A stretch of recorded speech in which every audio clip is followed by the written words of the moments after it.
Welcome to the SwimSwam podcast. I'm your host, Coleman Hodges. Joining me today, editor-in-chief Braden Keith and SwimSwam data savant, Barry Revzin.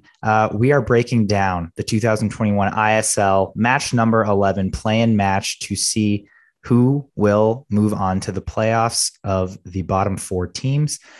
Day one, it just came to a conclusion, and the score, certainly not what I had expected.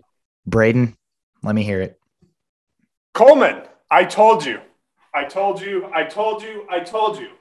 You said it was going to be Tokyo and Iron. I said, hold on, not so fast. DC Trident are better than you think they're going to be. And so far today, DC Trident are dominating. They're at, 40 points? Barry, what is it, 40 points? 50. 50 points. 50 points ahead of Iron. 50 points over Iron, another 10 or 12 ahead of Tokyo. DC is in. They got to pick one of the two skins races, so we don't know that they're going to win that skins race. But they're going to be in it enough to hold on. DC Trident will be advancing to the playoff. And Coleman, that's why I'm editor-in-chief, and you're the podcast guy. That's why I'm relegated to video and not editorials. So first of all, let's break this down. DC Trident. Okay. I'll give it to you.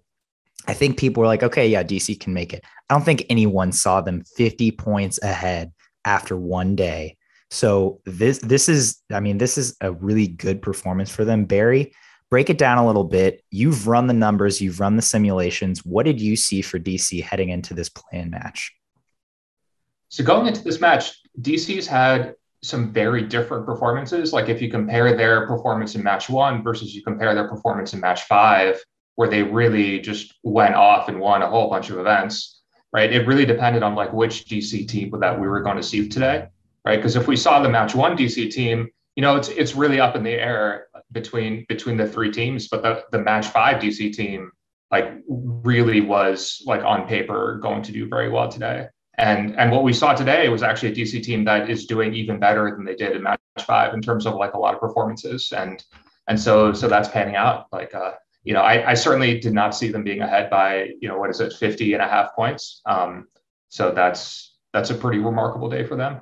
What I think makes this play-in match interesting is the timing of this, because they're now off for a month. So all of these teams have the opportunity. I don't know if they're going full taper, but they certainly have the opportunity to rest without. We don't expect any of them to move on to the final, but it doesn't necessarily sink their performances in the final because they have a month to go back and train, coming off of a little drop taper before they have to compete, at least in an ISL match that means anything again. And I'm going to get into that in just a second. I have one more quick question for Barry in terms of the Trident. Barry, can you give me those specific numbers that you were giving me before about their match, their match five results compared to everyone else versus the match one results? Because I think that was a really good piece of data. Yeah, sure. So what I did is I went through and I took every team's performance in every match and I kind of mashed them up together to make new matchups, right? Like what does it look like if we take, DC's match five results plus Iron's match 10 results plus Tokyo's match 10 results and whatever for every combination of those. Tell us what that's called, Barry. Tell us what that's called, because I love the name. I don't know, simulating. You called it a combinatorial explosion. Yeah. So it's taking the product of everyone's results and kind of putting them together. And so with DC's match five results, that's 64 possible combinations of the other three teams, and so DC would be ahead going into the skins in 63 of them, and versus match one. DC actually isn't ahead in any of them and is only even second in 10 of the 64. So it's a pretty stark difference. Of course, this season with the skins selection the way it is, it's much harder to kind of simulate that aspect of matchups. In season two, it was a lot easier because whoever wins the medley relay picks. So like all I can really look at is like score into skins. And of course, Iron is total boss at skins, especially compared to these three teams, which were, I think, like three of the bottom four teams in skin scoring overall. So who's leading ahead of skins isn't like necessarily guaranteed to win, especially, if you're only 20 points ahead of Iron, that's basically losing. So we'll see what happens tomorrow. So heading into tomorrow, my next big question is this match already over? You know, are Iron, who is in second right now, I think about 20 points ahead of Tokyo. You know, are Iron and DC already locked in heading into day two? I mean, in the era of COVID, we can't ever say anything is locked in because you don't know who's going to turn up positive between now and then. But I think barring something catastrophic like that, with what Iron has done, I think Iron is second best in the league behind only basically the Caleb Dressels, the Kelly Caleb Dressels in skin scoring. Like that's how good they are, even though they're in this play-in match. So it's hard to see them giving away their second place position based on that. And I don't think Tokyo has enough depth. This was always going to be Tokyo's problem. After we saw their issues with the draft, they only retained 11 or 12 swimmers, versus everybody else retained 15. They forfeited at least 2 draft picks because they made erroneous choices. And I think this is where this is catching up to them, where they don't quite have the depth. They still have some very good swimmers. They have Diaceto. They just don't quite have the depth to keep up with Iron.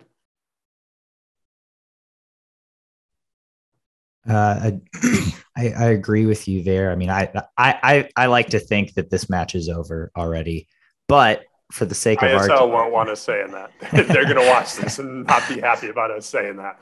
I agreed. I have to give a shout out to the New York Breakers. I didn't see them being as close in as close of a fourth place as I did after day one, especially before the medley relays. They were like within 10 points of, I think, Tokyo and Iron. Obviously, after the medley relays, completely different story. I think they're about 20 points back from Tokyo. Is there any chance that they get a top 2 finish? I mean, I don't think there's any chance that New York finishes top 2. But I don't know that I can comfortably say that the meet is over, right? So, you know, DC is up 50.5 over Iron, and Iron's up 12 over Tokyo. So I mean, 50 seems like a lot, but Iron day 2 historically is pretty strong. You know, based on those matchups that I mentioned, that like Iron could easily outscore DC and New York by 40 or more just going into the skins, and then by another 40 in the skins themselves.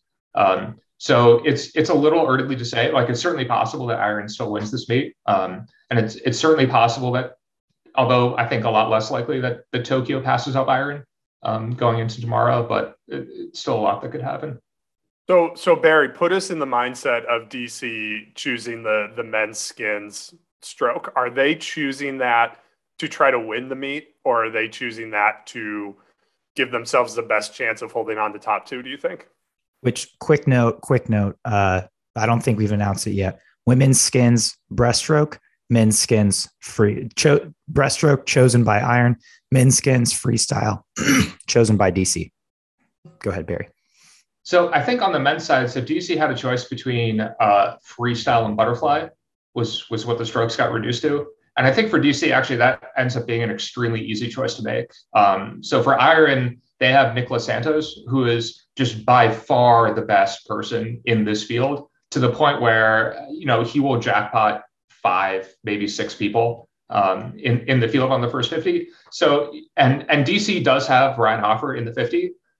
So if he can throw together like a pretty good 50 free in the first round, like DC will actually score points in the 50 free. Whereas in fly, they basically have no shot of scoring any points at all. So I think in this case, it's less of a choice between, you know, go for the win versus just try to get any points at all to place. I think this choice just comes down to they can score points in freestyle. They cannot score points in butterfly. So just choose the stroke where you can actually score points. On the women's side of the skins, do you think that Iron's breaststroke choice could backfire at all? We saw Ida Holko win the 50 breast today, who is for Team Iron, by half a second. Big jackpot win there. Do we see any of those more 200 or 100 oriented breaststroke swimmers catching her on the breaststroke skins, especially from Tokyo? They've got Miranda Tucker, who looked pretty good in the relay today. Not so good in the 200. I don't actually know what she did in the 50. Yeah, so I mean, Holko wasn't that great in the 200 today, I don't think. I don't remember the results exactly, but she's so far ahead of this field in the 50 that, if she can just kind of hold on to that for at least 2 rounds, that seems to be like far and away Iron's best choice. I think in the whole field, only Tatiana Balaganov has broken 30 at all, and she's been like 29.9 twice versus like Holko went 29.6 today. That's a pretty large gap in a 50. So that seems like a comfortable choice for them. And then circling back to what Braden was saying earlier, we've seen what the 2 days rest has done for most of the teams. It's surprisingly, I don't think a lot of the times have gotten that much faster. Do you guys disagree? Because I was looking at results and it's like, like Diaceto isn't even winning events in this match. He's getting like second and third. And maybe the times got a little faster, but it seems like it's just kind of whatever team has momentum or whatever team is best prepared, and not necessarily like who rested. Well, what do we see? We saw Pebley's went the best time of the season in the 200 back. Anna Hopkin had the best freestyle split of the season. We've seen a few season best times from swimmers that you wouldn't necessarily expect. So maybe, I don't know, maybe different swimmers are reacting differently to this little drop taper. Maybe you could argue swimmers who have trained in the NCAA system are reacting a little better because that's a more common strategy in the NCAA system to go into sort of a big dual meet with a little 2 or 3 day rest. I don't know, Barry, do you have any data on whether this is actually happening or if these are just sort of anecdotal anomalies? So right now I can only give you anecdotes. So actually Renomi has the fastest split in the season right now. So she anchored in 50.8. It's the first split we've seen. So Anna had the fastest and then Renomi went faster. So that was the 2 fastest splits, right? So technically Anna is now 4th. Sarah Hoistrom and Abby Weitzel were both a little bit faster. But like right there, also both like 51.0. Brendan Smith went 3:37 in the 400 free. That's 2 seconds faster than he'd been before, and he's still the only guy I think that's broken 3:40. There have been some good times, but yeah, like on the whole, I don't know if I could say off the top of my head. We did see the slowest freestyle split in the season thus far on Iron Men's B team, a 55 for a guy. I think that's actually slower than Shimanovic has been in breaststroke in some of the splits. Also, I thought it was worth noting that DC Women's A freestyle relay beat Iron Men's B freestyle relay, which is just not a thing that should ever happen. But it did. It's almost like the jackpot thing to motivate teams to go faster is backfiring, because if you're going to get jackpotted, just finish the race, right? Yeah, Anna Hopkin outsplit 3 of those dudes. Okay, that's just silly. This is the data we needed, though. That's insane. So yeah, I don't. It seems like what a lot of the coaches would tell you is that, we're continuing our process, right? Like, we wanted to get faster each match, and now stop saying that. Now people are getting a little faster in this match in some events, and in some events men are going slower than women. Doesn't that just sort of, it's like a commentary on the format where you could do whatever you want the first 4 weeks. It doesn't make that much of a difference in your take-home pay. It doesn't make that much of a difference, and you show up here and you swim well and you're into the playoff. And nothing that happened in those first 4 matches that you swam really matters in terms of the team and the scoring and all of these things that we're told are all that matters. Yeah, this is basically the match that matters, right? Especially for these teams. Yeah, and it's other than Aqua. Like, the only thing the regular season did was told us that Aqua was slightly better than DC and Iron. That was kind of the only thing we learned in 5 weeks of regular season racing.